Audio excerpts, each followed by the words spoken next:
Magandang umaga po at live mula dito sa Pag-asa Weather Forecasting Center.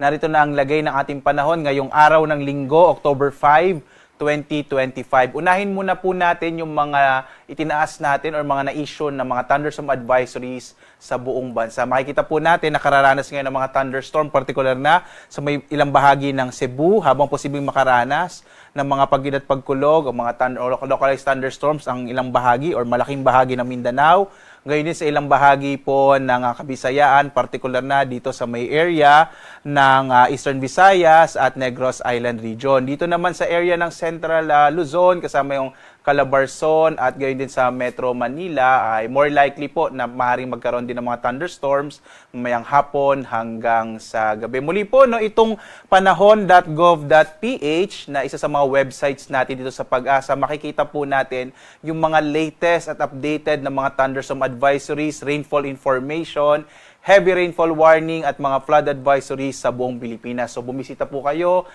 tingnan itong panahon.gov.ph para updated po tayo sa mga ini-issue ng mga thunderstorm advisories at iba pang impormasyon ng DOST Pag-asa. Sa ating latest satellite images naman, makikita po natin na meron po tayong dalawang bagyo sa labas ng Philippine Area of Responsibility. Una po itong si Typhoon Paulo. Ito po yung formerly Paulo po at may international name na Matmo at patungo na sa may southern part ng China. Hindi na po ito nakakaapekto sa ating bansa. Samantala, meron pa tayong isang bagyo na nasa labas ng Philippine Area of Responsibility. Ito po ay si Tropical Storm Halong. Ito po yung binantayan natin na low pressure area sa nakalipas na araw. At sa ngayon nga, base sa pinakahuling datos natin, posible pa rin naman itong pumasok ng Philippine Area of Responsibility. Pero most probably po, sa may northeastern boundary lang ito ng PAR. Hindi rin natin ito nakikitang makakaapekto sa ating bansa at kikilos ito pa kanluran. Sa ngayon, kumikilos ito pakanluran sa 10 kilometers per hour. Ang pangalan po ng ating magiging susunod na bagyo na papasok ng Philippine Area of Responsibility or mabubuo ay Kedan, after po yan ng Paulo.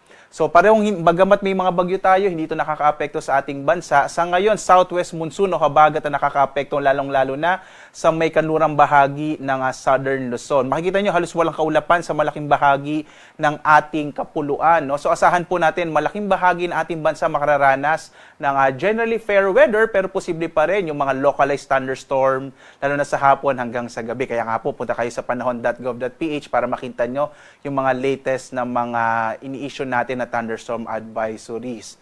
At sa ngayon, maliban po dito sa dalawang bagyo sa labas ng PAR, wala pa tayong namamataan sa loob naman ng Philippine Area of Responsibility na low pressure area. So asahan naman dito sa may area ng Palawan, lalong-lalo na sa Kalayaan Islands, yung potensyal ng mga pag-ulan dulot ng hanging habagat. So dito nga sa Luzon, makikita po natin malaking bahagi ng Luzon ay makararanas ng medyo mainit na panahon, maaliwalas na panahon pero posible pa rin ang mga thunderstorms sa hapon hanggang sa gabi. Agwat ang temperatura sa Lawag, 25 to 32 degrees Celsius. Sa Baguio, 16 to 20 degrees Celsius. Sa Tuguegarao naman, nasa 24 to 32 degrees Celsius. Sa Kamaynilaan, hanggang 33 degrees Celsius. Sa Tagaytay, 22 to 30 degrees Celsius. Habang sa Legazpi, 24 to 32 degrees Celsius. Samantala, mas malaki yung tsansa ng maulap na kalangitan na may mga pag-ulan sa may bahagi ng Kalayaan Islands, habang sa nalalabing bahagi ng Palawan, asahan ang bagyang maulap hanggang sa maulap na kalangitan na may mga localized thunderstorms. Agwat ang temperatura sa Kalayaan Islands, nasa 25 to 32 degrees Celsius. Dito sa Puerto Princesa, 25 to 32 degrees Celsius. Malaking bahagi naman ng Kabisayaan ay makararanas din ng bahagyang maulap hanggang sa maulap na kalangitan na may mga pulupulong pag-ulan, pagkidlat, pagkulog. Agwat ang temperatura sa Iloilo, nasa 25 to 32 degrees Celsius. Sa Cebu, 26 to 32 degrees Celsius, habang sa Tacloban, 25 to 32 degrees Celsius. Posible din yung mga localized thunderstorms sa hapon hanggang sa gabi sa malaking bahagi ng Mindanao. Maaari din po ito bandang madaling araw. Yung agwat ng temperatura sa Zamboanga nasa 24 to 33 degrees Celsius. Sa Cagayan de Oro, 25 to 32 degrees Celsius. Habang sa Davao, 25 to 33 degrees Celsius.